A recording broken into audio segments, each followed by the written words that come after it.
سامعین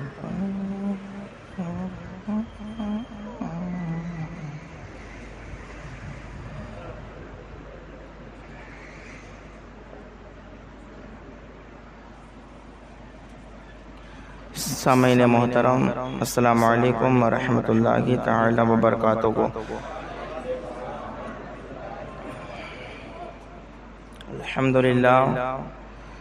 الحمدللہ الأحد والثناء لرب الصمد والصلاة والسلام على من كان نبيا وآدم بين الروح والجسد الذي سمي في الأرض بمحمد ونودي في السماء أذن مني يا أحمد وعلى آله وأصحابه على الأبد لا سيما ابنه الكريم الغوث الأعظم الجيلاني سيد الفرد والوطن، أما بعد.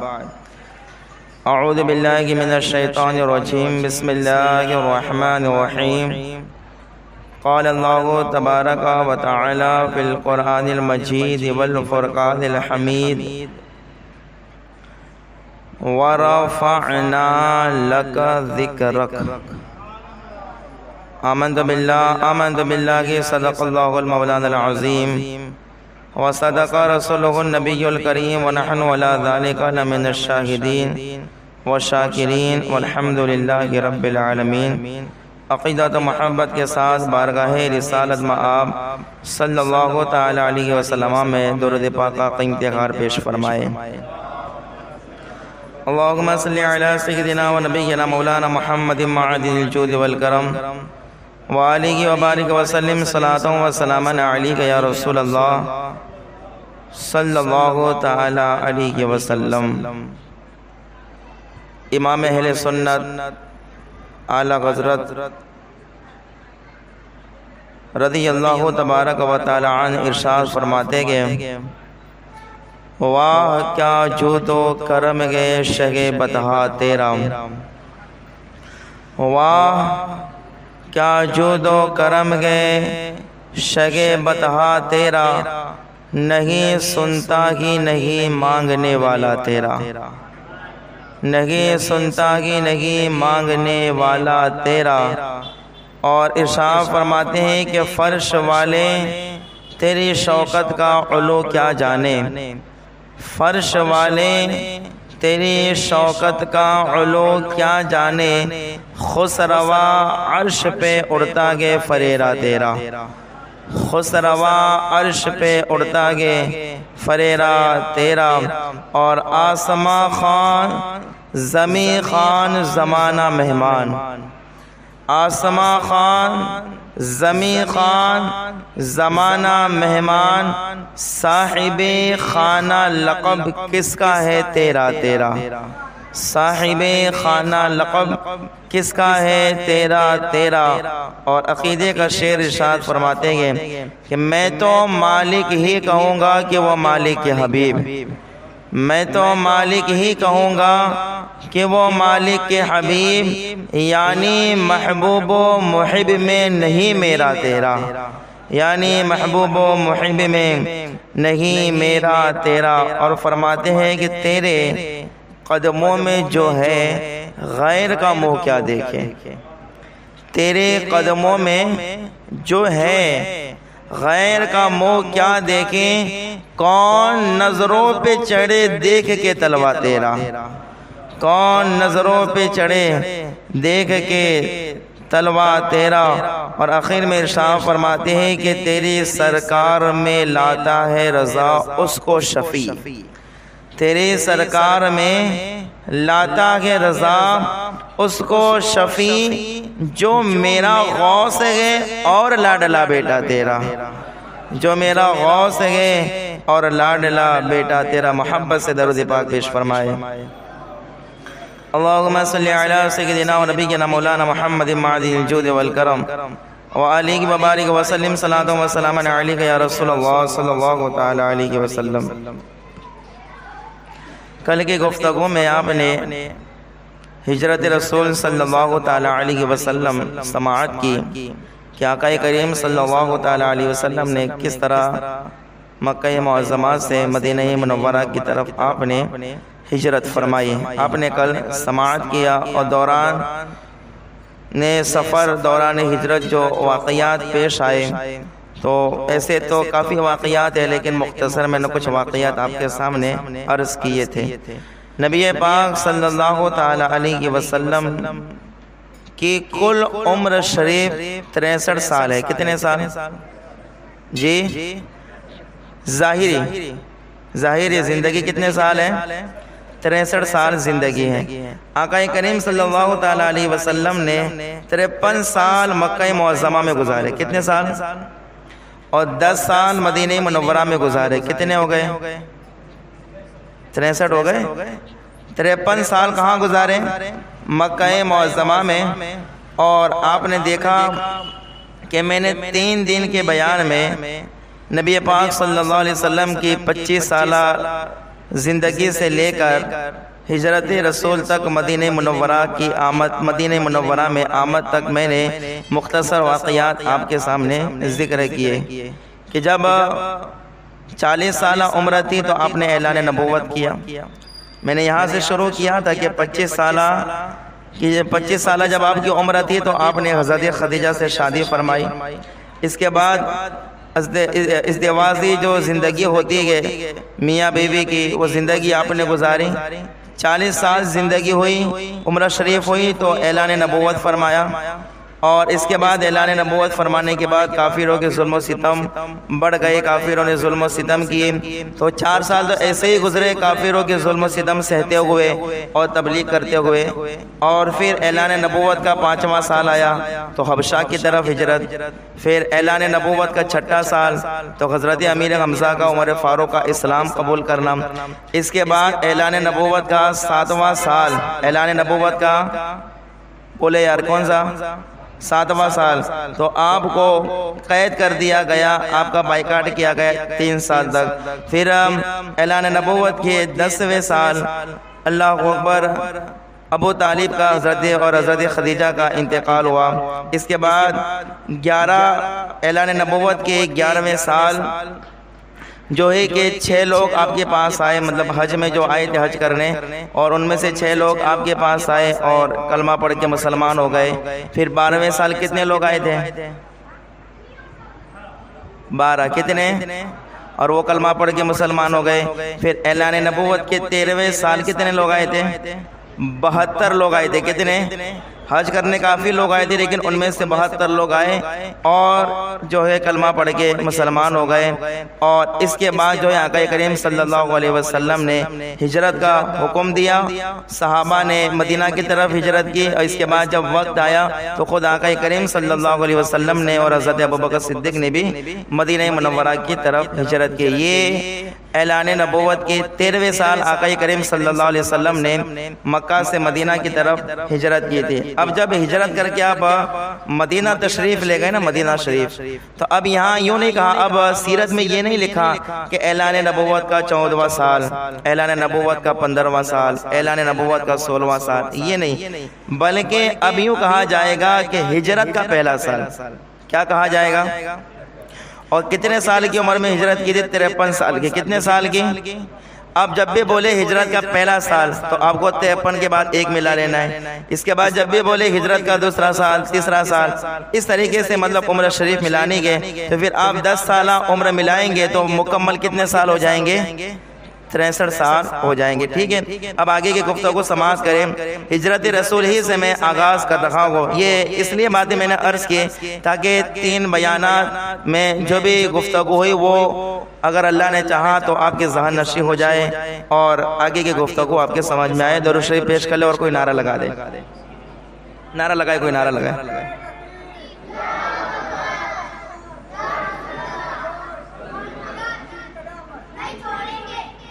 اب ذرا دیکھنا، مدینہ منورہ سے 3 میل دوری پر ایک مقام ہے، مقام قوبہ۔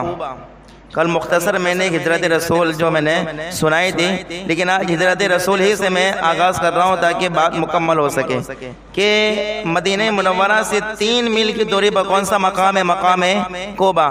آقا کریم صلی اللہ تعالیٰ علیہ وسلم نے جب ہجرت فرمائی تو آپ جو ہے قباء شریف پہنچے۔ ہجرت کرتے کرتے کہاں پہنچے؟ قباء شریف پہنچے، اور قباء میں ایک روایت کے مطابق آقا کریم صلی اللہ علیہ وسلم 14 دن قباء میں رہے۔ کتنے دن؟ 14 دن۔ اور ایک قول کے مطابق 24 دن حضور قباء میں رہے۔ کتنے دن رہے؟ یا تو 14 یا تو 24 دن۔ اب اللہ اکبر، قباء شریف میں ہے جو مدینہ سے 3 میل کی دوری پر ہے، لیکن ابھی یہ قباء بھی مدینہ منورہ کے اندر ہی شمار کیا جاتا ہے، مدینہ ہی میں شمار کیا جاتا ہے۔ اب سب مل گیا، مدینہ شہر بہت پھیل گیا، اس وجہ سے یہ جو 3 میل کی دوری تھی وہ بھی اب مدینہ شریف کے اندر آ گئی، لیکن پہلے ایسا نہیں تھا۔ اس لیے جہاں سے شہر کی ابتدا ہوتے تھے اس سے 3 میل کی دوری پر یہ قباء شریف تھا۔ اب قباء شریف میں حضور نے 14 دن یا ایک قول کے مطابق 24 دن آپ نے قیام وقفہ فرمایا، اور قباء شریف میں حضور صلی اللہ علیہ وسلم نے ایک مسجد کی بنیاد رکھی جس مسجد کو مسجد قباء کہا جاتا ہے۔ کیا کہتے ہیں؟ مسجد قباء۔ اب جب یہ مسجد قباء تعمیر ہو رہی تھی، جب یہ بن رہی تھی، اب ذرا دیکھنا آقا کریم صلی اللہ علیہ وسلم خود بڑے بڑے پتھر اٹھا کے آپ لایا کرتے تھے، بڑے بڑے پتھر خود آقا اٹھاتے، صحابہ بھی پتھر اٹھاتے کیونکہ مسجد بن رکھی گئی، اب خود حضور بھی بڑے بڑے پتھر اٹھاتے۔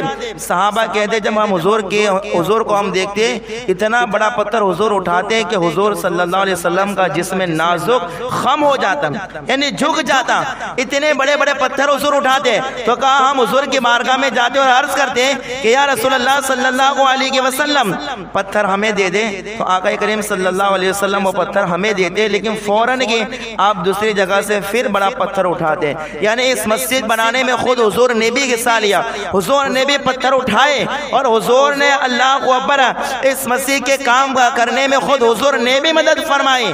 اور جب حضور پتھر اٹھا رہے تھے، صحابہ پتھر اٹھا رہے تھے، تو ترغیب کے لیے کہ صحابہ اور محنت سے کام کریں، حضور صلی اللہ علیہ وسلم حضرت عبداللہ بن رواحہ کے لکھے ہوئے یہ اشعار پڑھتے تھے اور صحابہ کو سناتے تھے۔ آقا کریم صلی اللہ علیہ وسلم پڑھتے تھے افلح من یعالج المسجد، میرے آقا فرماتے ہیں وہ شخص کامیاب ہو جاتا ہے جو مسجد کو بناتا ہے۔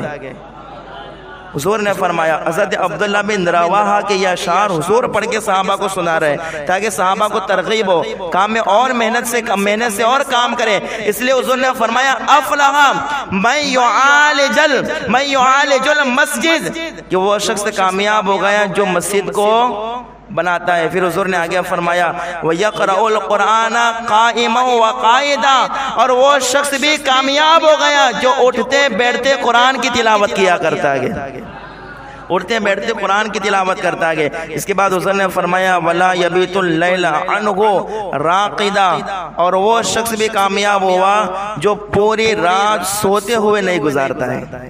کیا فرمایا حضور نے؟ وَلَا يَبِيتُ اللَّيْلَ عَنْهُ رَاقِدًا، وہ شخص بھی کامیاب ہو گیا جو پوری رات سو کے نہیں گزارتا، مطلب راتوں کو اٹھ کے عبادت کرتا ہے، راتوں کو اٹھ کے جو ہے اللہ کی حمد و ثنا کرتا ہے، اللہ کی تعریف و توصیف کرتا ہے، ایسا شخص بھی کیا ہوتا ہے؟ کامیاب۔ تو یہ مسجد قباء میں حضور قباء مقام پر 14 یا 24 دن آپ رہے۔ اس کے بعد پھر آپ جو ہے آگے تشریف لے گئے تو اللہ اکبر قبیلہ بنو سالم آیا۔ کیا آیا؟ قبیلہ بنو سالم۔ سمجھ رہے ہیں آپ لوگ؟ پیار سے بولے سبحان اللہ، زور سے بولے سبحان اللہ۔ قبیلہ بنو سالم میں نبی پاک صلی اللہ علیہ وسلم نے جمعہ پڑھایا۔ کیا پڑھایا؟ جمعہ۔ اب قبیلہ بنو سالم میں جو مسجد تھی جہاں حضور نے پہلا جمعہ پڑھایا، اس مسجد کا نام ہی ہو گیا مسجد جمعہ۔ کیا نام ہو گیا؟ جو لوگ عمرہ یا حج کرنے جاتے ہیں وہ سب یہ مسجدوں کے دیدار کرتے ہیں، جاتے بھی گئے، دیدار بھی نصیب ہوتا ہے، نمازیں بھی پڑھ کے آتے ہیں، خوش نصیب ہے وہ لوگ۔ تو اس مسجد کا نام ہی کیا ہو گیا؟ مسجد جمعہ۔ تو اللہ ہوا، پھر حضور صلی اللہ علیہ وسلم پھر وہاں سے آگے بڑھے۔ اب جو ہے درمیان میں بہت سارے قبیلے آتے گئے، حضور صلی اللہ علیہ وسلم اونٹنی پر بیٹھے ہوئے، یہاں تک کہ حضور صلی اللہ علیہ وسلم مدینے کے اندر داخل ہو گئے۔ تو کل میں نے سنایا تھا کہ مدینے والے پہلے ہی سے انتظار میں تھے کہ حضور تشریف لائیں گے۔ جیسے حضور تشریف لے گئے، بچے بچیاں بوڑھے جوان سب کے سب حضور کے استقبال کے لیے آئے۔ بچیاں جو ہے پیاری آواز میں کیا پڑھ رہی تھی؟ طلع البدر علینا من ثنیات الوداع وجب الشکر علینا ما دعا للہ۔ یہ کلمات میں نے عرض کی تھی، لیکن ایک مزید بات علم کے اضافے کے لیے اور دل کے سکون کے لیے عرض کرتا ہوں کہ جب بچیوں نے یہ پڑھا طلع البدر علینا، تو اس وقت جو ہے اللہ اکبر، میرے آقا نے بچیوں سے پوچھا، بچیوں یہ جو تم پڑھتی ہو کیا تمہیں مجھ سے محبت ہے؟ کیا کہا؟ کیا تمہیں مجھ سے محبت ہے؟ اتنے پیارے پیارے اشعار پڑھ رہے ہیں، کیا مجھ سے محبت ہے؟ بچوں نے کہا کیوں نہ گے یا رسول اللہ، محبت ہے اسی لیے تو پڑھ رہے گے، محبت ہے اسی لیے تو پڑھ رہے گے۔ اب ذرا میرے آقا کا جواب سنیں۔ میرے آقا فرماتے، بچیوں میں نے اس لیے پوچھا کہ تم مجھ سے محبت کرتی ہو، تو سن لو میں بھی تم سے محبت کرتا ہوں، میں بھی تم سے محبت کرتا ہوں۔ تو اللہ کو اکبر، یہ اشعار پڑھنے والے بچوں سے میرے آقا نے فرمایا کہ جو میری تعریف کرے، جو ہے اللہ کو اکبر میری حمد بیان کرے، تو میں بھی اس سے خوش ہوتا ہوں، میں بھی اس سے پیار کرتا ہوں۔ گویا کہ جب بھی میلاد کا مہینہ آئے، جو نعتیں پڑھے، منقبت پڑھے، حضور کو یاد کرے، حضور کا ذکر کرے، 12 ربیع الاول شریف کو نعتیں پڑھے، درود پاک پڑھے، نوافل پڑھے، تو گویا یہ وہ ہے جس کی طرف حضور نظر محبت سے ملاحظہ فرما رہے گے، نظر محبت سے دیکھ رہے گے، اس کو نظر محبت سے ملاحظہ فرما رہے گے۔ اللہ اکبر۔ یہ مسجد جمعہ یہاں پہ حضور صلی اللہ علیہ وسلم نے اس مسجد میں جمعہ پڑھایا، آگے تشریف لے گئے اور مدینہ منورہ میں بھی آپ پہنچے، بچیوں نے ایسے استقبال کیا۔ اب ذرا دیکھنا، حضور جب مدینہ میں پہنچے ہیں نا، تو اس وقت جو ہے حضور اونٹنی پر سوار تھے۔ کہاں سوار تھے؟ بول کے بتاؤ، کہاں سوار؟ اونٹنی پر۔ اب جب سارے قبیلوں سے حضور گزر رہے تھے نا، تو اللہ اکبر، ہر قبیلے والا یہی کہتا تھا، حضور میرے گھر اتر جائیے، حضور میرے گھر اتریے، حضور یہاں پہ تشریف رکھے، حضور یہاں پہ اٹھے، یہاں پہ تشریف رکھے۔ لیکن میرے آقا کیا فرماتے؟ میرے آقا فرماتے ہیں یہ اونٹنی مأمور من اللہ ہے، یہ اللہ تعالیٰ کی طرف سے معمور ہے کہ میرے اونٹنی جہاں جا کے رکے گی میں اسی گھر پہ قیام کروں گا، میری اونٹنی جہاں جا کے رکے گی میں اسی جگہ اتروں گا، میں اسی گھر میں قیام کروں گا۔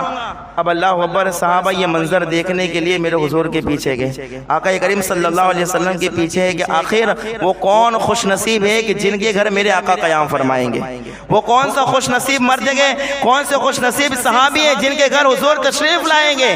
اللہ اکبر، یہ اونٹنی چلتی رہی چلتی رہی۔ تو آج جہاں مدینہ منورہ میں مسجد نبوی گئے، تو مسجد نبوی کے قریب ایک صحابی کا گھر تھا، جس صحابی کو ابو ایوب انصاری کے نام سے یاد کیا جاتا ہے، ابو ایوب انصاری کے نام سے یاد کیا جاتا ہے۔ اللہ اکبر، وہ اونٹنی وہاں جا کے ٹھہر گئی، میرے آقا وہاں پہ تشریف فرما ہوئے، ابو ایوب انصاری کے گھر تشریف لے گئے۔ ابو ایوب انصاری نے حضور کا سارا سامان اٹھایا، اپنے گھر میں لے آئے۔ اللہ اکبر۔ اب یہاں پر میں آپ کو ایک بات کہتا ہوں کہ اونٹنی جو ہے، اونٹنی جس پر حضور سوار ہے، اونٹنی جس پر حضور سوار ہے، وہ اونٹنی اتنے قبیلوں سے ہوتی ہوتی ابو ایوب انصاری کے گھر پہ رکی۔ آپ کو معلوم ہے یہ ابو ایوب انصاری کا گھر کون سا گھر ہے؟ یہ وہی گھر ہے ہزاروں سال پہلے ایک بادشاہ نے یہی گھر حضور کے رہنے کے لیے بنایا تھا۔ طبہ اول وہ میری ایک بادشاہ گزرا، اس نے 1000 سال تقریباً اللہ کو اکبر حضور کی آمد کے لیے کہ حضور یہاں تشریف لائیں گے تو حضور میرے بنائے ہوئے گھر میں تشریف رکھیں گے۔ اللہ اکبر، اس نیت سے اس نے جو ہے بادشاہ نے گھر بنایا۔ اب غور کریں، تقریباً 1000 سال پہلے جو گھر بنایا تھا، اب اٹھنی 1000 سال کے بعد جو گئے قبیلوں میں گھومتی گھومتی گھومتی اسی گھر پہ جا کے رکتی گئے جہاں اللہ اکبر 1000 سال پہلے جو مکان حضور کے لیے بنایا گیا تھا۔ آپ مجھے بتائیے، جب اونٹنی کی شان کا یہ عالم ہے، اونٹنی تو حضور نہیں رہا، یہ تو حضور کی اونٹنی ہے، جب اونٹنی کی شان کا یہ عالم ہے کہ وہ ہزاروں سال کے بعد جو گھر حضور کے لیے بنایا گیا ہے اس گھر کو بھی پہچانتی ہے، تو آپ غور کریں جب اونٹنی کا یہ عالم ہے تو اونٹنی پر تشریف ہونے والے مصطفیٰ کی شان کا عالم کیا ہوگا؟ نبی کی شان کا عالم کیا ہوگا؟ جب اونٹنی اس گھر کو 1000 سال کے بعد پہچان رکھی گئی تو پھر میرے مصطفیٰ کی شان کا عالم کیا ہوگا؟ اللہ اکبر۔ تو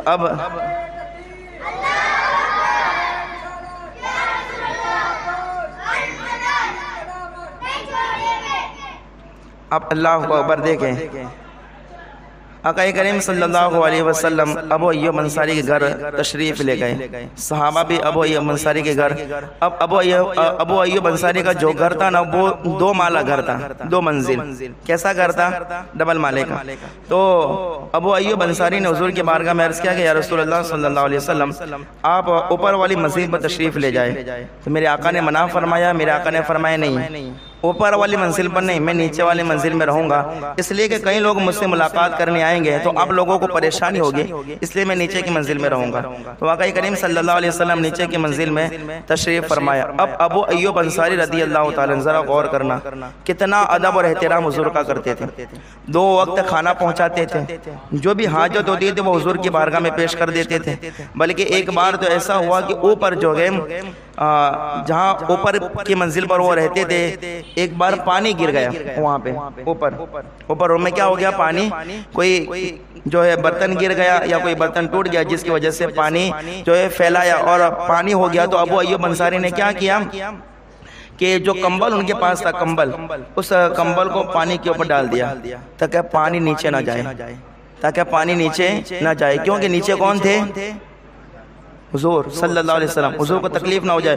پورا کمبل پانی والا، اور یہی پانی والا کمبل اڑ کے پوری رات سوتے رہے، یہی پانی والا کمبل اڑ کے پوری رات آپ نے آرام کیا، یہاں تک کہ آپ کو سردی تک ہو گئی، آپ کو زکام تک ہو گیا، لیکن آپ نے پانی کا ایک قطرہ بھی نیچے نہیں آنے دیا۔ کہیں ایسا نہ ہو کہ یہ قطرہ حضور کے جسم پر پڑے اور حضور کے جسم پر پڑے اور حضور کو کوئی تکلیف ہو جائے، یا اگر آرام میں ہو تو آرام میں خلل ہو جائے، اس لیے اللہ کو پر ایک قطرہ بھی نیچے نہیں آنے دیا۔ یہ حضرت ابو ایوب انصاری رضی اللہ تعالیٰ عنہ اتنا ادب و احترام کرتے۔ اب ذرا دیکھنا، حضور صلی اللہ تعالیٰ علیہ وسلم ابو ایوب انصاری کے گھر ہی ہے مدینہ میں۔ اب جو ہے آقا کریم صلی اللہ تعالیٰ علیہ وسلم نے 2 غلاموں کو بلایا۔ ایک غلام کا نام تھا زید بن حارثہ اور ایک غلام کا نام تھا ابو رافع رضی اللہ تعالیٰ۔ ان دونوں غلاموں کو بلایا اور 500 درہم اور 2 اونٹ ان کو دیے، اور دینے کے بعد کہا کہ تم مکہ جاؤ اور مکہ میں جو میرے گھر والے باقی رہ گئے انہیں لے کر آؤ۔ کیا کہا؟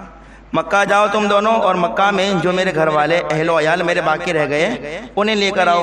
اب یہ دونوں غلام گئے۔ اب جو ہے یہ دونوں غلام نبی پاک صلی اللہ تعالیٰ علیہ وسلم کی ایک شہزادی جن کا نام ہے حضرت فاطمہ الزہرا رضی اللہ تعالیٰ عنہ، اور آپ کی دوسری شہزادی حضرت ام کلثوم رضی اللہ تعالیٰ عنہ، اور آپ کی بیوی بھی مکہ میں تھی جن کا نام تھا حضرت سودا رضی اللہ تعالیٰ عنہ۔ تو یہ دونوں غلام گئے اور ان کو لے کر آئے۔ ساتھ ہی ساتھ ان لوگوں کے ساتھ ابو بکر صدیق کے شہزادے حضرت عبداللہ بھی گئے۔ تو عبداللہ جو گئے حضرت عائشہ کو لے کر، دیگر اپنے تمام اہل و عیال کو لے کر، یہ سارے کے سارے مکہ سے کہاں آ گئے؟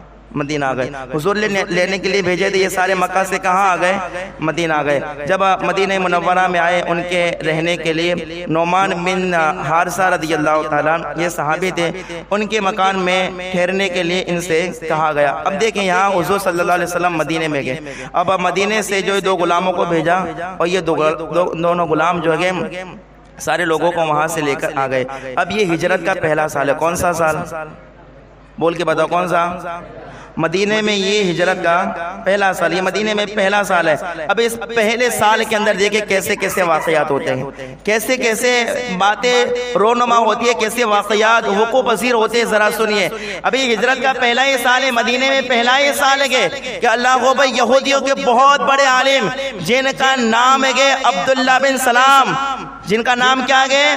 عبداللہ بن سلام، یہودیوں کے بہت بڑے عالم، تورات کے جاننے والے، انجیل کے جاننے والے، آسمانی کتابوں کے عالم تھے۔ اللہ اکبر، عبداللہ بن سلام جن پر یہودیوں کو فخر تھا کہ یہ ہمارے استاذ ہے، یہ ہمارے رہبر ہے، یہ ہمارے رہنما ہے۔ تو اللہ اکبر، وہی عبداللہ بن سلام نے سنا کہ حضور مدینے میں تشریف لے آئے۔ ابھی ہجرت کا کون سا سال ہے؟ پہلا ہی سال عبداللہ بن سلام نے سنا حضور تشریف لے آئے، اور عبداللہ بن سلام نے حضور کے بارے میں پہلے سن رکھا تھا کہ اللہ اکبر، حضور نے اس طریقے سے کہا کہ اللہ ایک ہے، نبی بن کے تشریف لائے گئے، اور کافروں کی یہ باتیں بھی سن رکھی تھی، کافر کہتے کہ یہ نبی جھوٹے گئے، جھوٹا دعویٰ کیا ہے، جھوٹ بولتے کہ یہ سب عبداللہ بن سلام نے سن رکھا تھا۔ تو عبداللہ بن سلام کہتے کہ ذرا میں دیکھو تو صحیح وہ نبی لگتے کیسے گئے۔ عبداللہ بن سلام نے کہا کہ میں ذرا دیکھو تو صحیح کہ جن نبی کے بارے میں اتنی باتیں پھیلی گئی، ذرا میں بھی تو دیکھوں نبی کیسے گئے۔ تو اللہ اکبر، جیسے ہی حضور صلی اللہ علیہ وسلم کو دیکھنے کے لیے تشریف لائے نا، پہلے ہی نظر حضور کو دیکھا نا، تو دیکھنے کے بعد عبداللہ بن سلام کا جواب سنے، عبداللہ بن سلام نے پہلے ہی نظر دیکھا اور دیکھنے کے بعد کہا یہ چہرہ اتنا خوبصورت ہے، یہ چہرہ کسی جھوٹے انسان کا نہیں، یہ چہرہ سچے انسان ہی کا ہو سکتا ہے، یہ چہرہ سچے انسان ہی کا ہو سکتا ہے، جھوٹے انسان کا نہیں ہو سکتا۔ اس کے بعد عبداللہ بن سلام نے جو دیکھا کہ حضور کچھ وعظ فرما رہے گے، کچھ تبلیغ فرما رہے گے، تو اس وقت حضور صلی اللہ علیہ وسلم نے چند کلمات ارشاد فرمائے۔ وہ کلمات کیا تھے؟ ایھا الناس افشوا السلام۔ کیا جملے تھے؟ ایھا الناس، اے لوگو، افشوا السلام، سلام کو عام کرو۔ کیا کرو؟ سلام کو، جب بھی کسی سے ملاقات ہو تو کیا کہنا ہے؟ السلام علیکم ورحمۃ اللہ وبرکاتہ کو، سلام کو عام کرو۔ پھر حضور نے فرمایا وَأَطْعِمُوا الطَّعَامَ، کھانا کھلاؤ۔ کیا فرمایا؟ وَأَطْعِمُوا الطَّعَامَ، کھانا کھلاؤ، اور وَصِلُوا الْأَرْحَامَ، اور صلہ رحمی کرو۔ کیا کرو؟ رشتہ داری کو نبھاؤ، صلہ رحمی کرو، اپنوں سے رشتہ نہ توڑو، اپنے خون سے غداری نہ کرو۔ حضور نے فرمایا وصلوا الارحام، صلہ رحمی کرو۔ کیا کرو؟ صلہ رحمی۔ اور فرمایا وصلوا باللیل والناس نیام، اور فرما رہے حضور نے فرمایا جب لوگ سو رہے ہو تو تم نماز پڑھو۔ کیا فرمایا؟ کہ صلوا باللیل والناس نیام، کہا جب لوگ سو رہے ہو تو تم کیا کرو؟ نماز پڑھو۔ حضور یہ واضح فرما رہے تھے، تو عبداللہ بن سلام کہتے ہیں کہ میں تو چہرہ دیکھ کے ہی سمجھ گیا کہ یہ جھوٹے انسان، یہ جھوٹا نہیں ہو سکتا، یہ سچے کے سچے نبی کے۔ اور کہا جب حضور کی میں نے یہ باتیں سنی تو میرا دل اللہ اکبر، میں جو میرے دل پر ایسا اثر ہوا کہ میں حضور کی بارگاہ میں حاضر ہوا، اور حاضر ہونے کے بعد کہا کہ یا رسول اللہ، آپ سچے نبی کے رسول بن کے تشریف لائے گے، میں کلمہ پڑھ کے مسلمان ہو جاتا ہوں۔ ہجرت کا پہلا سال، عبداللہ بن سلام کلمہ پڑھ کے کیا ہو گئے؟ بول کے بتاؤ کیا ہو گئے؟ مسلمان۔ اللہ اکبر۔ تو سمجھ میں آیا کہ لوگ تلواروں سے نہیں، باتوں سے کلمہ پڑھتے ہیں۔ تلواروں سے لوگوں، آپ مجھے بتا، لوگوں کو شیر سے ڈر لگتا ہے کہ نہیں لگتا؟ تو کیا لوگ شیر سے جو ڈرتے ہیں تو تعظیم کے لیے ڈرتے ہیں؟ شیر سے ڈرتے ہیں تو اس کا ادب اور احترام کرنے کے لیے ڈرتے ہیں؟ نہیں، مجبوری ہے، مجبوری ہے، اس لیے ڈرتے کہ شیر سے نہیں ڈرے گے تو وہ کھا جائے گا، اس لیے اس سے بھاگتے گے۔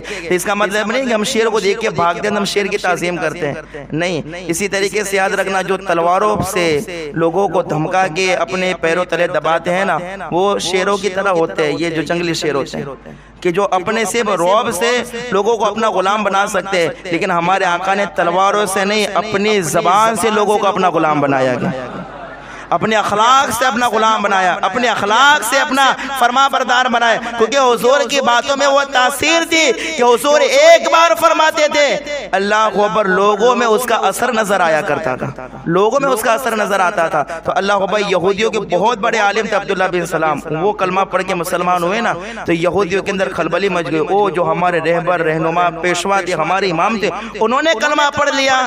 تو اللہ اکبر، سمجھ میں آیا کہ نبی پاک صلی اللہ علیہ وسلم کی تبلیغ کتنی عظیم تبلیغ ہے کہ اللہ اکبر، بڑے بڑے یہودیوں نے بھی حضور کا کلمہ پڑھا۔ اللہ اکبر، اس کے بعد پھر دیکھیں، اس کے بعد پھر کیا ہوا؟ حضور مدینہ میں ہے، ہجرت کا پہلا سال، عبداللہ بن سلام نے کلمہ پڑھا۔ اب ابھی مدینہ میں کوئی مسجد نہیں ہے، نہیں سمجھ آئی؟ مدینہ میں میرے آقا کریم صلی اللہ علیہ وسلم نے یہ خیال فرمایا، نماز تو فرض ہو چکی ہے مکہ ہی میں، کیونکہ مکہ میں تھے تبھی تو مطلب عرش پر بلایا گیا ہے نا، تبھی تو بلایا گیا، اور وہیں سے پھر جو ہے مکہ ہی سے معراج ہوئی، اور وہیں سے تو جو ہے اللہ کو پر نمازیں لے کر آئے حضور صلی اللہ علیہ وسلم جب رب کا دیدار کیا تبھی تو ہوا، تو نمازیں تو فرض ہو چکی تھی۔ اب مدینے میں آئے تو کوئی ایسی جگہ نہیں تھی جہاں با جماعت لوگ سب کھڑے ہو کے سب بندی کر کے نماز پڑھ سکے، تو میرے آقا کریم صلی اللہ علیہ وسلم نے خیال فرمایا کہ ایک مسجد بننی چاہیے۔ ایک تو جب آ رہے تھے تو راستے میں ایک قبہ مسجد بنا کے آئے، پھر اللہ کو اکبر، پھر بنو سالم میں نماز جمعہ پڑھا کے آئے، اب مدینے میں آئے، مدینے میں کوئی مسجد نہیں ہے، تو آقا کریم صلی اللہ علیہ وسلم نے یہ خیال فرمایا، تو آقا کریم صلی اللہ علیہ وسلم جہاں تشریف فرماتے ہیں نا ابو ایوب انصاری کے گھر، تو وہاں قریب ہی میں بنو نجار کا ایک باغ تھا۔ کیا تھا؟ بنو نجار ایک قبیلہ تھا، بنو نجار کا کیا تھا؟ باغ تھا، باغ۔ تو حضور صلی اللہ علیہ وسلم نے بنو نجار سے کہا کہ میں اس باغ کو خریدنا چاہتا ہوں، قیمت دے کے میں اس کو خریدنا چاہتا ہوں، کیا تم لوگ دو گے؟ یہ بنو نجار کہتے ہیں کہ یا رسول اللہ قیمت کی کیا بات کرتے ہیں، ہم آپ کو محبت سے دینے کے لیے تیار ہیں، قیمت کی کیا بات ہے یا رسول اللہ، آپ تو ہمارے نبی گئے، رسول گئے، آپ تو ہمارے رہبر و رہنما ہیں، یہاں قیمت کی کیا بات؟ نہیں، میرے آقا نے فرمایا نہیں قیمت لینے کا نہیں یا رسول اللہ، ہم نظر کریں گے، اس لیے کہ آپ اس جگہ مسجد ہی تو بنائیں گے، ہم نظر کرتے ہیں یہ زمین کو، اس باغ کو۔ تو اللہ اکبر، لیکن آقا کریم صلی اللہ علیہ وسلم جانتے تھے کہ یہ جو زمین تھی نا وہ دو یتیم بچوں کی تھی۔ کس کی تھی؟ دو یتیم۔ اب یہاں سے دیکھنا میں کتنے مطلب ایک بات آپ کے سامنے عرض کرتا ہوں، دو یتیم جس مسجد پر آج مسجد نبوی ہے، جس زمین پر مسجد نبوی ہے نا، وہ زمین کس کی تھی؟ دو یتیم بچوں کی تھی۔ آقا کریم صلی اللہ علیہ وسلم نے ان دو یتیم بچوں کو بلایا، اور بلانے کے بعد کہا کہ بچوں میں اسے خریدنا چاہتا ہوں، تم اس کی قیمت لے لو۔ تو بچوں نے بھی کیا کہا معلوم ہے؟ بچوں نے بھی کہا یا رسول اللہ ہم ایسے ہی محبت سے دینے کے لیے تیار ہیں۔ چھوٹے چھوٹے بچے بھی ہمارے نبی کا احترام کرتے گئے، چھوٹے چھوٹے بچے بھی ہمارے نبی کے اخلاق و کردار سے واقف ہے کہ نبی کی کیا شان ہے۔ کہا یا رسول اللہ محبت سے دینے کے لیے تیار ہے۔ میرے آقا نے فرمایا نہیں، تم ہو یتیم، تمہیں مال لینا پڑے گا، قیمت دے کے یہ زمین خریدی جائے گی۔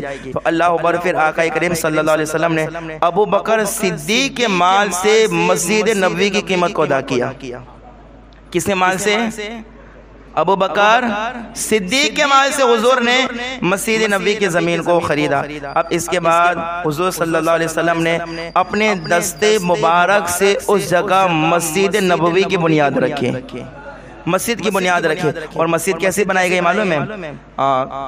کچی اینٹوں کی دیواریں کھڑی کی گئی، اور اس کے بعد کھجوروں کے جو ستون تھے وہ ستون رکھے گئے، اور کھجوروں کے ستونوں پر جو کھجور کی پتیاں تھیں ان پتیوں کی چھت بنائی گئی۔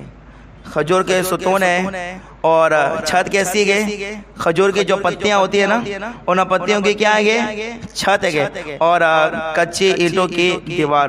اس طریقے سے جو ہے مسجد نبوی جو ہے تعمیر ہوئی، اور مسجد نبوی بنی، اور اللہ اکبر یہاں با جماعت نماز شروع ہوئی۔ تو ہجرت کا پہلا سال ہے، اور ہجرت کے پہلے سال ہی کون سی مسجد بنی؟ مسجد ہے یہ ہجرت کا پہلا سال، پہلے ہی سال یہ ساری باتیں ہو رہی ہے۔ ان کا کلمہ پڑھنا عبداللہ بن سلام کا، مسجد نبوی کی بنیاد رکھی گئی۔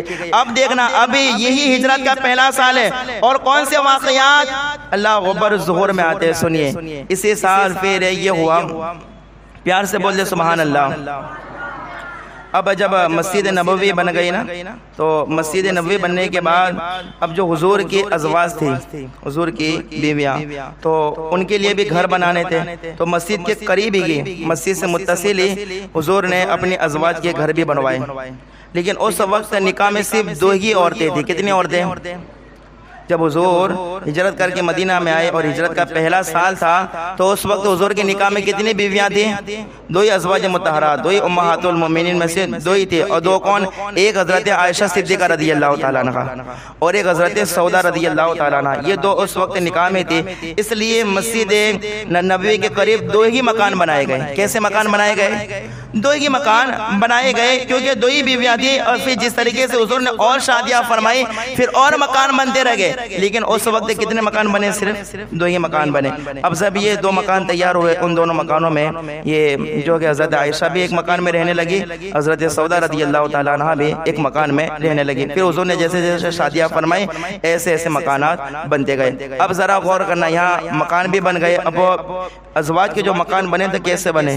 بہت عالی شان مکان نہیں بنے۔ اب یہاں پر غور کیجئے گا آپ لوگ، بہت عالی شان مکان، بلکہ میں سیرت کی کتاب کا مطالعہ کر رہا تھا تو 10 ہاتھ لمبا، کتنے بولے؟ کتنے؟ 10 ہاتھ لمبا اور 6-7 ہاتھ چوڑا ایک مکان بنایا گیا، کچے دیوار کا، اور جو ہے کھجور کی پتیوں کی چھت بنائی گئی، اور اتنی قریب اتنی نیچی چھت تھی نا، سیرت نگاروں نے لکھا ہے کہ اگر کوئی شخص وہاں پہ کھڑا ہونا تو اس کا ہاتھ آسانی سے چھت کے اوپر پہنچ سکتا ہے۔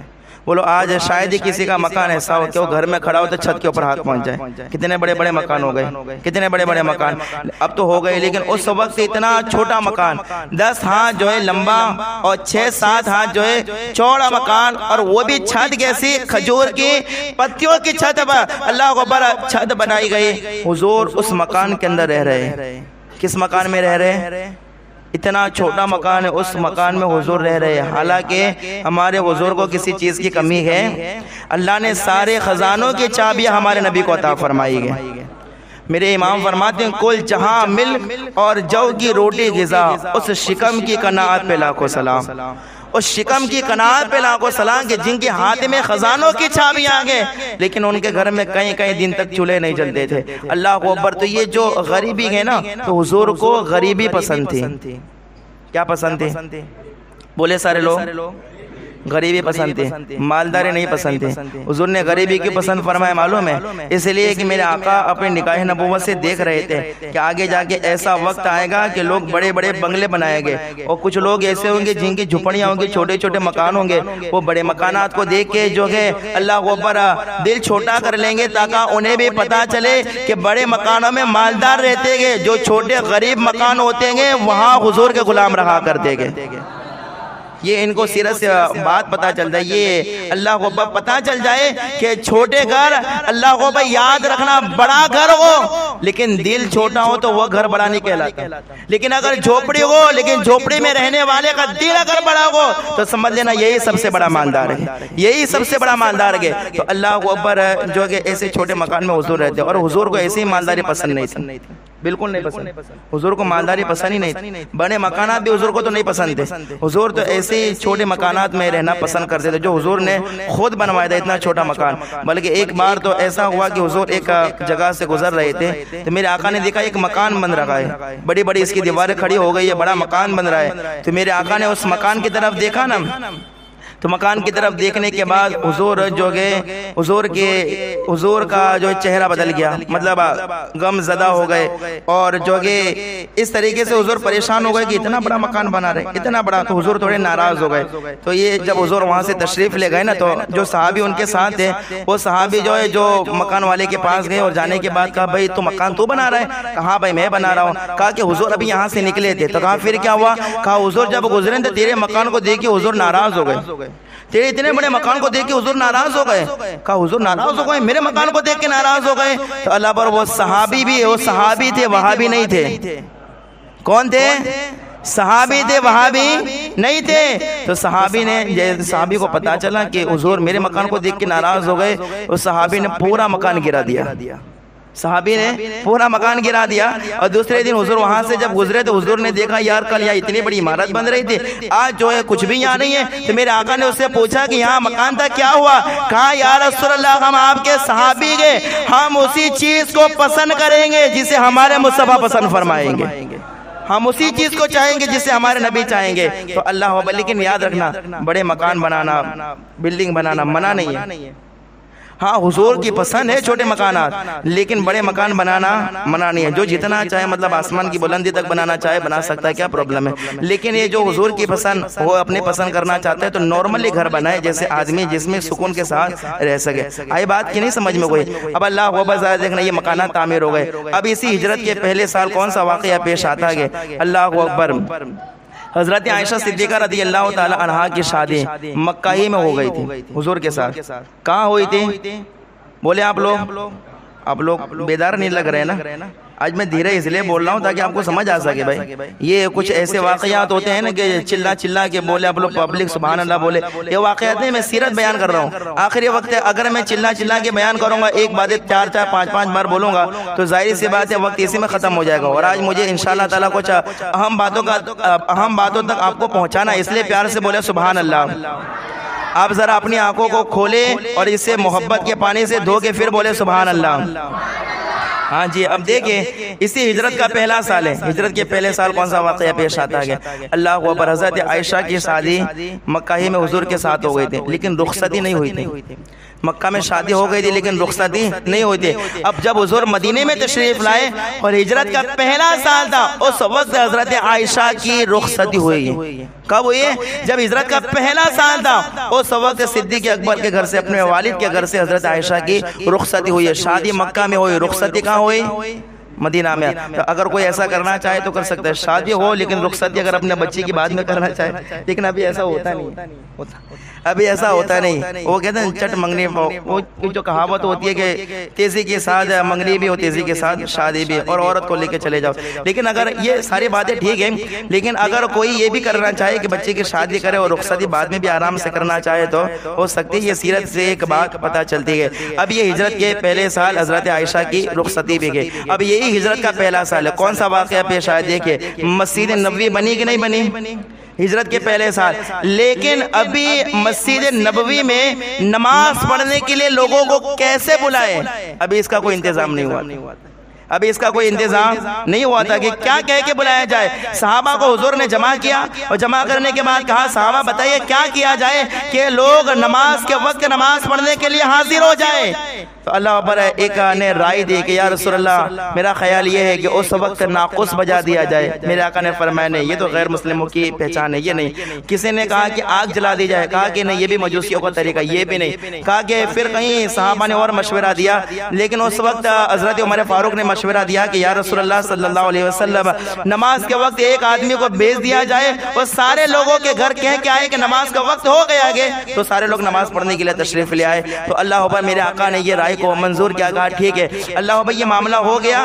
اب اس کے بعد دیکھیں جب رات کا وقت آیا, جب سب لوگ سو رہے گئے, تو ایک صحابی گئے جن کا نام ہے عبداللہ بن زید انصاری رضی اللہ تعالیٰ عنہ. وہ خواب دیکھتے گئے اور خواب میں دیکھتے گئے کوئی پکار کر کہنے والا کہتا ہے اللہ اکبر اللہ اکبر اللہ اکبر اللہ اکبر, اشہد ان لا الہ اشہد ان لا الہ الا اللہ اشہد ان محمد رسول اللہ, حی علی الصلاۃ حی علی الفلاح, اللہ اکبر لا الہ الا اللہ کی صدائے بلند ہوئی. یہ صحابی اللہ اکبر حضور کی بارگاہ میں حاضر ہو کے عرض کرتے گئے یا رسول اللہ صلی اللہ علیہ وسلم یہ کلمات میں نے سنے گے. اس کے بعد عمر فاروق بھی آئے, کہا یہ کلمات میں نے بھی سنے گے. ایک اور صحابی حاضر ہوئے, انہوں نے کہا یا رسول اللہ یہ کلمات تو میں نے بھی خواب میں سنے گے. میرے آقا فرماتے گئے یہی رب کی رضا ہے کہ جب نماز کے لیے لوگوں کو بلایا جائے تو اذان کہہ کے بلایا جائے. اذان, نماز کے لیے بلایا جائے تو اذان کہہ کے بلایا جائے. تو یہ اذان کی ابتدا بھی ہجرت کے پہلے سال ہے. ہجرت کے مدینہ میں ہجرت پہلا یہ سال ہے اور یہ واقعہ بھی پیش آیا. اب اللہ اکبر, دیکھیں ہجرت کے پہلے سال کون سا واقعہ پیش آیا. جو صحابہ ہجرت کر کے گئے ان صحابہ کو کیا کہتے ہیں؟ مہاجرین. ان صحابہ کو کیا کہتے ہیں؟ مکہ سے جو مدینہ کی طرف ہجرت کر کے گئے ان صحابہ کو کیا کہتے ہیں؟ مہاجرین. اور جو صحابہ پہلے ہی سے مدینہ میں موجود تھے, وہ میں نے کہا تھا اوس اور خزرج, یہ جو دو قبیلے تھے, انہی دونوں قبیلے والوں کو حضور نے انصار کا خطاب عطا فرمایا. انہی دونوں قبیلے والوں کو انصار کا, یعنی یہ انصار صحابہ کہے جاتے. تو جو مدینے میں تھے ان کو کیا کہا جاتا ہے؟ انصار. اور جو ہجرت کر کے آئے انہیں کیا کہا جاتا ہے؟ مہاجرین. اب ذرا دیکھنا, جو صحابہ مکہ سے آئے تھے نا وہ بے سر و ساما تھے, ان کے پاس کوئی سامان نہیں تھا, کھانے پینے کی چیزیں بھی ساتھ میں نہیں لائے تھے, رہنے کے مکان تو سب مکہ ہی میں تھے, ان کے زمینیں بھی سب مکہ میں تھے. تو اب کیا کرتے؟ تو اللہ اکبر, میرے آقا کریم صلی اللہ تعالی علیہ وسلم جو دل کی بات کو بھی جاننے والے ہیں, کس کے دل میں کیا گزرتا ہے وہ بھی میرے حضور جانتے گئے. تو میرے آقا نے یہ ملاحظہ کیا کہ جو صحابہ مکہ سے مدینہ آئے ہیں وہ پریشان ہو رہے ہیں, ان کے پاس مکانات نہیں ہیں, ان کے پاس زمینیں نہیں ہیں, کاروبار کرنے کے لیے کوئی سامان نہیں ہے. تو دیکھا کہ میرے جو مکہ سے ہجرت کر گئے وہ پریشان ہو رہے، تو حضرت انس سے فرمایا کہ انس آج سارے صحابہ کو، انصار کو بھی اور مہاجرین سارے صحابہ کو آج تمہارے گھر میں جمع کرو، تمہارے گھر میں جمع کرو. یہ ہجرت کا پہلا سال ہے، پہلا یہ سال. کہا سارے صحابہ کو جمع کرو. سارے صحابہ جمع ہوئے. بیان کیا جاتا ہے مہاجرین کی تعداد اس وقت 45 یا 50 تھی. کتنے؟ جو مکہ سے مدینہ کی طرف ہجرت کر کے آئے تھے ان کی تعداد کتنی تھی؟ 45 یا 50 کی تعداد تھی. اور انصار صحابہ بھی موجود ہے. اللہ اکبر. یہ دونوں صحابہ کی جماعت موجود ہے. اللہ اکبر. اور آقا کریم صلی اللہ تعالی علیہ وسلم صحابہ کا دکھ دور کرنے کے لیے، مہاجر صحابہ کی پریشانی دور کرنے کے لیے، مہاجر صحابہ کی تکلیف کو دور کرنے کے لیے میرے آقا نے فرمایا آج سے انصار صحابہ اور مہاجر صحابہ بھائی بھائی گئے. کیا کہا؟ آج سے انصار صحابہ مہاجر صحابہ بھائی بھائی گئے. یعنی اللہ اخوت قائم فرمائی. ہجرت کے پہلے سال انصار صحابہ مہاجر صحابہ کے درمیان حضور نے اخوت قائم فرمائی کہ یہ بھائی بھائی گئے. اللہ اکبر. صحابہ کہتے جب حضور نے بھائی بھائی بنایا نا تو وہ بھائی کیسے بنے معلوم ہے؟ ایسے بھائی بن کے رہے جیسے سگے بھائی رہتے گئے. ایسے بھائی بن کے رہے جیسے سگے بھائی رہتے، ایسے بھائی بن کے. اور اللہ اکبر. جو انصار صحابہ تھے نا انہوں نے مہاجر صحابہ کی کیسے خدمت کی، کیسے خدمت کی. اللہ اکبر. جن کے پاس ایک بیوی تھی نا، اور 2 بیویاں تھی نا، انہوں نے ایک بیوی اپنے لیے رکھی، ایک بیوی اپنے مہاجر صحابی کو دے دی. مہاجر صحابی جن کے پاس جتنے ملکت تھے آدھی ملکت اپنے پاس رکھی، آدھی ملکت اپنے مہاجر صحابی کو دے دی. اسی طرح جن کے پاس 2 مکانات تھے، ایک مکان اپنے پاس رکھا، ایک مکان ایک مہاجر صحابی کو دے دیا. اللہ اکبر. اسی طریقے سے حضور نے جب یہ بھائی چارہ قائم کیا تو وہ ایسے بھائی بن کے رہتے ہیں جیسے کہ سگے بھائی بن کے رہا جاتا ہے، جیسے سگے بھائی بن کے رہتے ایسے رہتے. لیکن اللہ اکبر. مہاجر صحابہ کی زندگی سے، ان کی سیرت سے جو ایک بات آج پڑھنے کے بعد میں نے نوٹس کی وہ میں آپ کے سامنے عرض کرتا ہوں. توجہ ہے آپ لوگوں کی. حضور نے بھائی چارہ قائم کر دیا. انصار صحابہ نے جو ہے مدد بھی بہت کی، مدینہ میں رہنے والوں نے مدد بھی بہت کی. لیکن مہاجر صحابہ کا میں طریقہ آپ کو بتاؤں، ان کا طرز عمل کیا تھا. انہوں نے بوجھ بن کے کسی پر رہنا گوارا نہیں کیا. نہیں سمجھ آئی بات؟ بوجھ بن کے کسی پر رہنا، بوجھ بن کے نہیں. آج لوگ بوجھ بن کے رہتے ہیں. ایک بھائی دوسرے بھائی پر بوجھ بن کے رہتا ہے، بہن بھائی پر بوجھ بن کے رہتے ہیں. سارے معاملات دیکھ رہے ہیں. مہاجر صحابہ کو اور انصار صحابہ کو حضور نے کیا بنایا تھا؟ بھائی بھائی بنایا تھا. لیکن مہاجر صحابہ انصار پر بوجھ بن کے نہیں رہے، بوجھ بن کے نہیں، بلکہ اللہ اکبر. ایک صحابی ہے جن کا نام ہے سعد بن ربیع انصاری. یہ انصاری صحابی تھے اور ان کے ساتھ جن کو حضور نے بھائی بنایا تھا ان کا نام تھا عبد الرحمن بن عوف. ابھی یہ دونوں کو بھائی بھائی حضور نے بنایا، یہ گھر آئے. تو جو سعد بن اللہ اکبر ربیع صحابی تھے نا، انہوں نے کہا کہ دیکھو میری 2 بیویاں گئے تو آپ جس بیوی کو چاہے میں اس کو طلاق دے دوں، آپ اس کے ساتھ شادی کر لیں. اور کہا کہ میرے پاس اتنی ملکت ہے، آدھی ملکت میں لیتا ہوں، آدھی تم لو لو. میرا اتنے مکان ہے، ایک مکان میں لیتا ہوں، ایک تم لے لو. جب اللہ عبد الرحمن بن عوف نے سنا تو عبد الرحمن بن عوف نے کیا کہا معلوم ہے؟ جو مہاجر ہے، جو مکہ سے مدینہ کی طرف ہجرت کر کے آئے، انہوں نے کہا تمہارا مال تمہیں مبارک ہو، مجھے بازار کا پتہ بتا دو. نہیں سمجھ آئی؟ کہا مجھے بازار کا پتہ بتا دو. تمہارا مال تمہیں مبارک، تمہاری بیویاں، تمہارا مال، کھیتی باڑی، زمینیں، مکانات تمہیں مبارک، اللہ اس میں تمہیں برکت دے، لیکن مجھے بازار کا پتہ بتاؤ. تو وہ صحابی جو تھے سعد بن ربیع، انہوں نے کہا ٹھیک ہے. ایک بہت مشہور بازار تھا اس وقت جس کا نام تھا قینوقاع، بازار کا نام تھا. اس بازار میں چھوڑ کے آئے. اللہ عبد الرحمن بن عوف نے خود سے محنت کی، وہاں پہ اپنے گھی خریدا، پنیر خریدا، اس کے بعد جو ہے آپ نے وہاں کھجوریں خریدی اور کچھ اور چیزیں خریدی.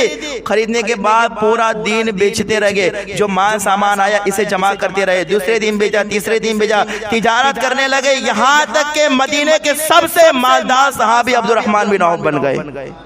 مالدار صحابی بن گئے. اور اتنے مالدار بن گئے خود عبد الرحمن بن عوف کہتے گئے میں اتنا مالدار ہو گیا کہ جس مٹی پہ ہاتھ رکھتا تھا وہ مٹی سونے کی ہو جاتی تھی. اللہ بھائی. عبد الرحمن بن عوف مہاجر صحابی، مہاجر صحابی، لیکن انصاری صحابی پر بوجھ بن کے نہیں رہے، خود کے پیروں پر کھڑے ہو گئے. خود سے محنت کی، خود سے مکان بنایا، خود سے اللہ اکبر کما کے خود سے شادی کی. کسی کی بیوی کو بھی اپنی بیوی نہیں بنایا. تو اللہ بھائی اسی طریقے سے لوگوں کے اوپر بوجھ بن کے، بولو لوگوں کے اوپر بوجھ بن کے نہ رہو. خود کے پاؤں پر کھڑے ہونے کی کوشش کرو، خود سے کمانے کی، خود کے بلبوتے پر کرو. لوگ نعرہ لگاتے ہیں پی درم سلطان بود، فارسی زبان پی دھرم سلطان بود، میرا باپ بادشاہ ہے، میرا باپ بادشاہ تھا. کوئی اللہ اکبر پہ دادا کے نعرے لگاتا ہے. بھائی تیرے باپ دادا بادشاہ تھے، تو کیا ہے؟ تو ہے کیا بھائی؟ تو اپنی بتانا. تو کہہ رہا ہے کہ میرے باپ نے جو ہے اللہ اکبر اتنے انگریزوں کے ساتھ جہاد کیا. ارے تیرے باپ نے کیا، تو نے کیا کیا ہے؟ تو اپنے باپ کے بل بوتے پر اللہ اکبر پر لگائے گے، بڑا کو لگائے گے، اپنے قدم پہ کھڑا ہو جا. اپنے بل بوتے پر کچھ کر کے بتائے تبھی تو سمجھ میں آئے گا تجھ میں کتنی طاقت ہے. اپنے باپ کے پیسوں پہ تو بہت لوگ پلتے گئے، خود کی محنت سے کچھ کما کے بتا، تب پتا چلے گا تیرے اندر کتنا پاور ہے. یہ مہاجر صحابہ کی سیرت سے ہمیں پتا چلتا ہے کہ وہ انصار صحابہ پر بوجھ بن کے نہیں رہے، بلکہ ابو بکر صدیق نے بھی مدینہ منورہ میں اللہ اکبر تجارت کی، اپنے کپڑوں کی تجارت کی. اسی طریقے سے عثمان غنی نے کھجور کی تجارت کی، آپ کھجوریں بیچا کرتے تھے. اسی طریقے سے صحابہ نے دکانیں کھول لی، اور وہیں پر مہاجر صحابہ دکانوں میں جو ہے اللہ اکبر خرید و فروخت بھی کرتے تھے، اور اسی جگہ اپنے پیسوں سے مہاجر صحابہ نے بھی مکانات بنائے. سمجھ آئے گی نہیں؟ یہ کون سے سال ہوا ہجرت کے؟ بول کے بتاؤ. ہجرت کے پہلے سال. اللہ اکبر. پھر ہجرت کے پہلے سال بہت سارے واقعات پیش آئے. ان میں سے ایک یہ بھی تھا کہ مدینہ جو تھا نا، مدینہ شریف بلاؤں والا گھر تھا. مدینہ کی آب و ہوا بہت خراب تھی. ابو بکر صدیق بیمار ہو گئے، عمر فاروق بیمار ہوئے، عثمان اللہ اکبر، اسی طرح سے دیگر صحابہ بھی بیمار ہوئے. تو پھر آقا کریم صلی اللہ علیہ وسلم نے رب کی بارگاہ میں عرض کی، مولا جب صحابہ بیمار ہوئے تو صحابہ جو ہے مکہ کو یاد کر کر کے بہت روتے تھے. مکہ کے کھیتوں کو یاد کرتے، مکہ کی گلیوں کو یاد کرتے کہ ہم مکہ کے گلیوں میں گھومتے تھے، کبھی بیمار نہیں ہوئے، کھیتوں میں جاتے کبھی بیمار نہیں ہوئے. مدینے میں آئے اتنا بخار، اتنی طبیعت خراب رہتی ہے. تو اللہ اکبر، صحابہ مکہ کو یاد کر کے بہت روتے تھے. میرے آقا نے دیکھا کہ مدینے کی آب و ہوا کی وجہ سے یہ سارے صحابہ پریشان ہو رہے ہیں. میرے آقا نے دعا کی کہ اے اللہ، مدینے کی محبت لوگوں کے دل میں ایسے ڈال دے جیسے تو نے مکہ کی محبت پیدا فرمائی گئی. حضور نے دعا کی، بلکہ اللہ اس سے بھی زیادہ اللہ نے دعا قبول فرمائی، اور ایسے مدینے کی محبت ڈالی کہ قیامت تو آ سکتی ہے لیکن ایک مومن کے دل سے مدینے کی محبت دور نہیں ہو سکتی ہے. اللہ نے ایسی محبت پیدا فرمائی. تو یہ اللہ اکبر، یہ بھی ہجرت کے پہلے سال آپ نے جو ہے دعا فرمائی. اسی طریقے سے جب ہجرت کا دوسرا سال ہوا نا، یہ آخری بات بیان کر کے میں اپنی تقریر کو ختم کر دیتا ہوں. اللہ اکبر. دیکھیے ہجرت کا دوسرا سال ایک واقعہ پیش آیا تھا. یہ ہجرت کے پہلے سال میں تو بہت سارے واقعات، ان میں سے چند سنائے. دوسرا آیا تو ایک واقعہ پیش آیا جس سے تحویل قبلہ کے نام سے یاد کیا جاتا ہے. کون سا واقعہ؟ تحویل قبلہ. اللہ اکبر. جب حضور مدینے میں آئے تو اللہ نے حکم دیا، محبوب تمہیں بیت المقدس کی طرف رخ کر کے نماز پڑھنی ہے. حضور جب مکہ میں تھے تو کعبے کی طرف رخ کر کے نماز پڑھتے تھے، لیکن جب مدینے میں ہجرت کر کے گئے تو اللہ نے فرمایا، محبوب تمہیں بیت المقدس کی طرف رخ کر کے نماز پڑھنی ہے. تو اللہ اکبر. بیان کیا جاتا ہے کہ 16 سے 17 مہینے تک حضور صلی اللہ علیہ وسلم نے بیت المقدس کی طرف رخ کر کے نماز پڑھی. ایک بار خیال آیا، کاش کہ ہمارا بھی اللہ اکبر، کاش کہ ہمارا وہی قبلہ ہو جائے جو کعبہ تھا. اللہ اکبر. ہمارا قبلہ وہی ہو جائے، کعبہ ہمارا قبلہ ہو جائے. بار بار یہ دل میں خیال آتا تھا. تو اللہ اکبر. ایک بار حضور صلی اللہ تعالیٰ علیہ وسلم قبیلہ بنو سلمہ کی مسجد میں آپ ظہر کی نماز پڑھا رہے تھے، اور اللہ اکبر حضور بار بار آسمان کی طرف دیکھ رہے گے، بار بار آسمان کی طرف نظر کر رہے، جھکا رہے گے. تو اللہ تعالیٰ نے عین نماز کی حالت میں قرآن کی آیت نازل کی. کیا؟ قد نرا تقلب وجهك في السماء فلنولينك قبلة ترضاها فول وجهك شطر المسجد الحرام. اللہ نے فرمایا، محبوب بار بار آپ کا آسمان کی طرف نگاہ اٹھا کے دیکھنا، ہم دیکھ رہے گے. اے محبوب، جس طرف تمہارا دل چاہتا ہے اس طرف اپنے چہرے کو کر لو، اللہ اسی کو کعبہ بنا دے گا، اللہ اسی کو قبلہ بنا دے گا. اللہ اکبر. پھر آقا نے کعبے کی طرف رخ کیا عین نماز کی حالت میں. ظہر کی نماز شروع ہو گئے عین نماز کی حالت میں، اور اللہ اکبر قبلے کی طرف حضور نے رخ کر لیا، کعبے کی طرف کیا ہے رخ کر لیا. اور کیسے معلوم ہے؟ جیسے کعبہ، جیسے بیت المقدس اس طرف ہے نا، تو کعبہ اس طرف، بالکل مخالف اس کے. اگر جیسے بیت المقدس اس طرف ہے تو کعبہ، اب حضور بیت المقدس کی طرف رخ کر کے نماز پڑھ رہے ہیں، اور ظہر کی بار بار آسمان پر نگاہ اٹھا کے دیکھنا، آقا کا ملاحظہ کرنا. اور اللہ نے جب آیت نازل کی نا تو حضور کعبے کی طرف گھوم گئے. ادھر سے یہ تو صرف اشارہ کر کے سمجھا رہا ہوں نا، ادھر سے ادھر، اب اللہ حضور درمیان نماز شروع ہو گئے، حضور ادھر سے جو ہے قبلے کی طرف گھوم گئے، صحابہ بھی حضور کو دیکھ کے قبلے کی طرف گھوم گئے، نہ حضور کی نماز ٹوٹی نہ صحابہ کی نماز ٹوٹی، سب کی نماز ہو گئی۔ تو سمجھ میں آیا کہ اللہ اکبر، نماز سے ان کی ٹوٹتی گئے جن کی نماز میں حضور کا خیال نہیں آتا، اور جن کی نمازوں میں اللہ اکبر حضور کا خیال آتا ہے ان کی نمازیں ٹوٹتی نہیں، ان کی نمازیں مکمل ہو جایا کرتی ہے۔ اور ہم لوگ غلامان مصطفیٰ، ہم لوگ جو ہے نبی کے عاشق ہیں، ہماری نماز اس وقت ہوتی ہی نہیں ہے جب تک نماز میں نبی کا خیال نہیں آ جاتا ہے۔ اللہ اکبر، سمجھ آئیے ہجرت کا دوسرا سال، اور اسی ہجرت کے دوسرے سال اللہ تعالیٰ نے ایک آیت کریمہ نازل فرمائی۔ آیت کریمہ کیا تھی؟ اذن للذین یقاتلون۔ یہ مائک اسی لیے بند کیا گیا نا، یہ اسی وجہ سے بند کیا جاتا ہے، ابھی آپ کو میں سمجھا رہا ہوں، آپ سمجھ جائیں گے تو بہت اچھا لگے گا۔ یہ کام بھی بہت اچھا ہی کر رہے ہیں۔ اب دیکھنا کیسی بات آ رہی ہے، ایسی باتیں لے کے لوگ غلط افواہیں پھیلاتے ہیں، لوگوں میں غلط باتیں ڈالتے گئے، اسی وجہ سے صرف اندر تک آپ لوگوں تک حقیقت پہنچ سکے، اس لیے یہ اتنی آواز رکھ کے آپ کو سنایا جاتا ہے۔ اب ذرا دیکھنا، ہجرت کا دوسرا ہی سال ہے، اللہ تعالیٰ نے آیت کریمہ نازل فرمائی، کیا؟ اذن للذین یقاتلون بانہم ظلموا وان اللہ علی، کیا لفظ ہے؟ لقدیر، او کما قال اللہ تبارک و تعالی۔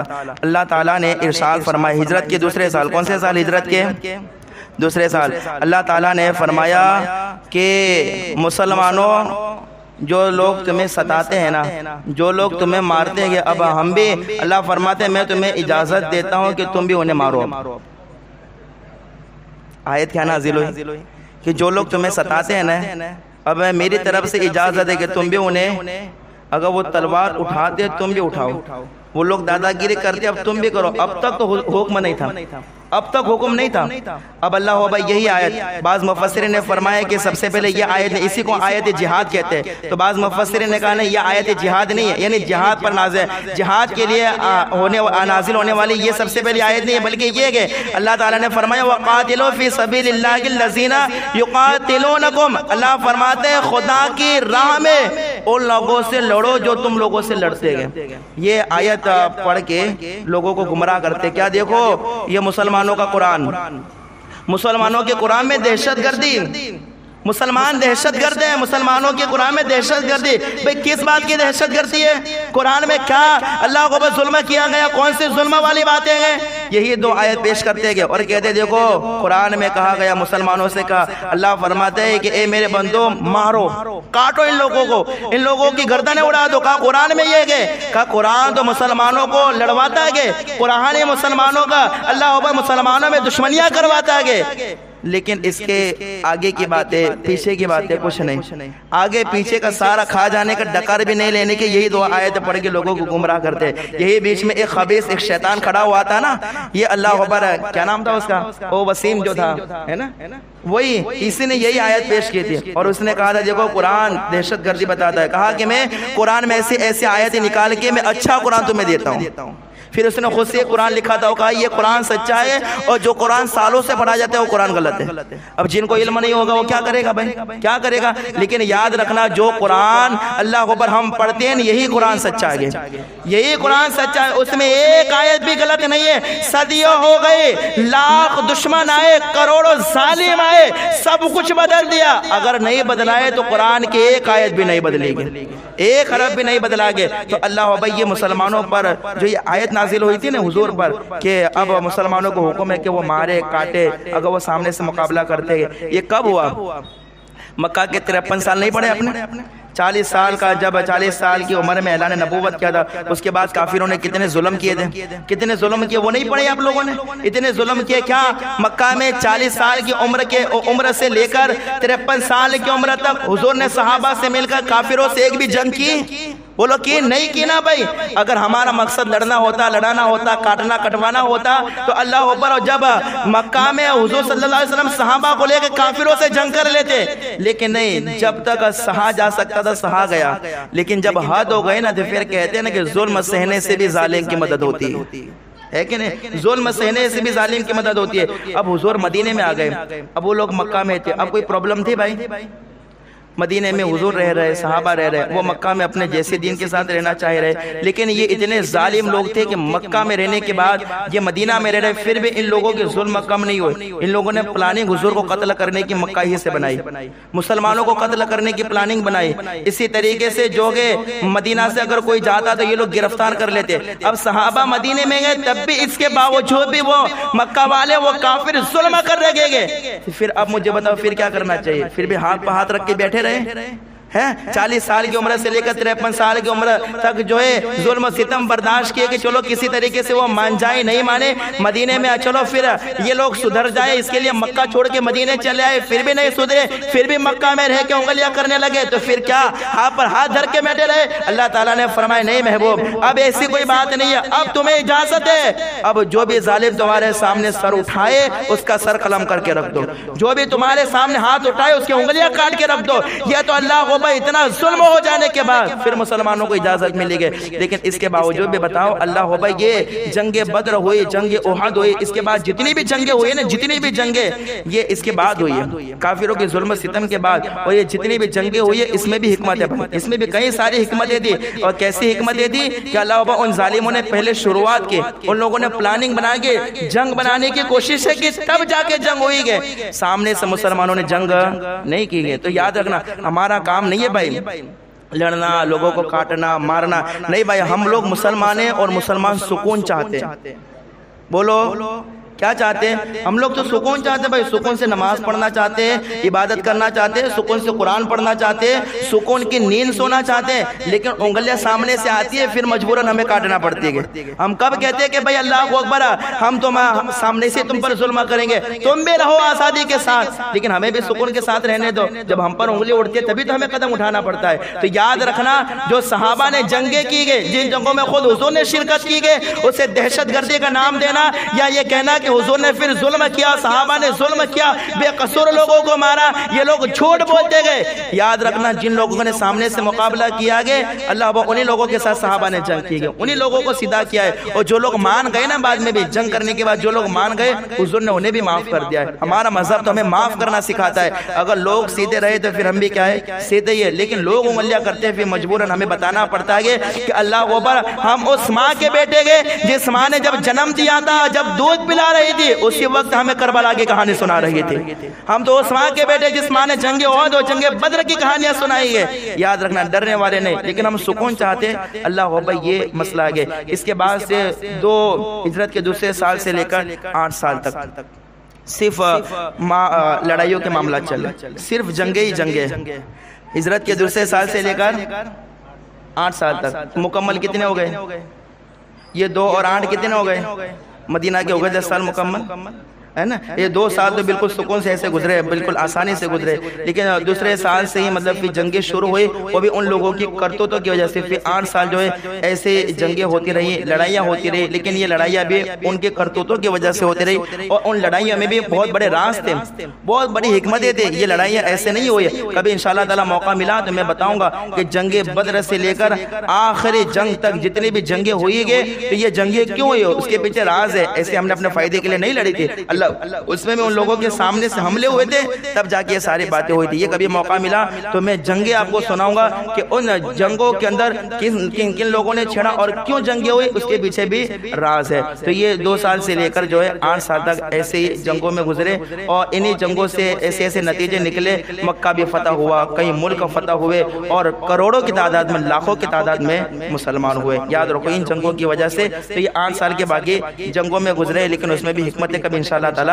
بیان کیے جائیں گے۔ تو یہ مکہ کے 53 سالہ زندگی اور مدینہ کی 10 سالہ زندگی مختصر، کیسے بولو بات ختم ہو گئی، کیسے مختصر۔ کوئی یہ نہ سمجھے کہ بھئی یہ بیان ہو گیا زبر اتنی سیرت ہے، نہیں، ابھی تو اتنی سیرت ہے کہ اللہ اکبر کہنے والے نے کہا تھا نا کہ لا یمکن الثناء کما کان حق ہو بعد از خدا کوئی قصہ مختصر، یعنی حضور کی شان مکمل بیان ہو سکتی نہیں ہے۔ کوئی اللہ اوپر حضور کی سیرت کا ایک پہلو اپنی پیدائش سے لے کر اپنے آخری دم تک بھی بیان کرتا رہے، تب بھی حضور کی ایک سیرت کے ایک پہلو پر بھی کما حق ہو گفتگو ہو سکتی نہیں ہے۔ یہ تو بس ہم حضور کا ذکر کرنے کے لیے بیٹھے، اس لیے مختصر میں نے مکہ اور مدینہ کی زندگی کو مختصر میں نے بیان کیا. اب یہ 4 دن مکمل بیانات ہوئے. میں کبھی دعویٰ نہیں کرتا، نہ کبھی میں نے کیا ہے کہ میری بولی میں کبھی بھول نہیں ہو سکتی ہے، میرے الفاظ غلط نہیں نکل سکتے، یا بولنے میں بھول نہیں کر سکتا ہوں یا نہیں چھوڑ سکتا ہوں. یہ میرا دعویٰ نہیں ہے. ہم لوگ اللہ کے بندے گئے، بالکل غلطیاں ہو سکتی ہے کہ الفاظ ادھر سے ادھر ہو سکتے گئے، اور کبھی کبھار اوپر نیچے بھی ہو سکتا ہے. نادانی میں یا جو لا علمی میں وہ کبھی جو ہے تیز بولنے کی وجہ سے ایسی باتیں ہو سکتی ہے. اس وجہ سے آج میرا آخری بیان ہے. کل انشاءاللہ تعالی جو ہے وہ باہر سے شمس تبریز صاحب جو ہے آنند سے تشریف لائیں گے، اور کل کی تقریر کا پروگرام آنند والے مولانا جو ہے وہ فرمائیں گے. تو آپ ضرور اس میں شرکت فرمائے. تو ان 4 دنوں کے اندر ان 4 دنوں میں جو میں نے بیانات کیے، بولنے میں، سننے میں، سنانے میں، لفظ میں کبھی آگے پیچھے ہو گئی ہو، کوئی آیت پڑھنے میں، حدیث پڑھنے میں، سیرت سمجھانے میں یا سمجھنے میں کسی بھی قسم کی کوئی بھی غلطی ہو گئی ہو، تو سب سے پہلے سرعام، باہر لوگ بھی سن رہے ہوں گے، آپ بھی لوگ سن رہے، سرعام توبہ، استغفر اللہ ربی من کل ذنب واتوب الیہ. آپ لوگوں نے بھی سنا، میں نے سنایا. اس وجہ سے اگر غلطی ہو گئی، آپ نے غلط سنا ہو، تو اس وجہ سے آپ بھی میرے ساتھ مل کے پڑھیں استغفر اللہ ربی من کل ذنب واتوب الیہ. اللہ تعالی حق باتیں سن کر حق باتوں پر عمل کرنے کی توفیق عطا فرمائے. ہم سب کو حضور کی سیرت پر، حضور کے نقش قدم پر، صحابہ کے نقش قدم پر چلنے کی توفیق عطا فرمائے. الفاتحہ. اور دوسری بات میں یہ بھی عرض کروں کہ کل ابھی ایک فون آیا تھا میرے اوپر، وہ آج ہی آنے والے تھے لیکن وہ آج نہیں آ پائے، کیونکہ مغرب بعد ہی بات ہوئی. مغرب بعد نکل کے احمد آباد سے آنا اور پھر ان کا کام کرنا مشکل تھا. تو اس وجہ سے کل احمد آباد سے ایک گروپ آئے گا. اس گروپ کا مقصد ہے کہ اچھے کام کرنا، خوشبو پھیلانا. تو وہ عطر کی سیسیاں لے کر آئیں گے، عطر وغیرہ وہ لے کے آئیں گے. تو جتنے بھی لوگ پروگرام میں حاضر رہیں گے نا، تو وہ گروپ جو ہے سب کو خوشبو تقسیم کرے گا. ایک ایک عطر کی بوتل جو ہے سب کو دیں گے جو اس پروگرام میں شرکت کرے گا. ان کا مقصد یہ ہے کہ خوشبو حضور کو پسند ہے، تو جو چیز حضور کو پسند ہے وہ حضور کی میلاد کے مہینے میں وہ لوگوں کو بانٹی جائے. تو وہی مطلب خوشبو جو ہے سب کو تقسیم کی جائے گی. تو کل وہ گروپ بھی آنے والا ہے. تو آپ سے گزارش ہے، اور باہر سے مولانا ہے اور جن کی طرف سے پروگرام ہے ان کا نام تو یاد نہیں ہے، تو ان کی طرف سے بھی پروگرام ہے. تو آپ لوگ جو ہے ضرور اس میں تشریف لائے اور ثواب دارین حاصل کریں. الفاتحہ.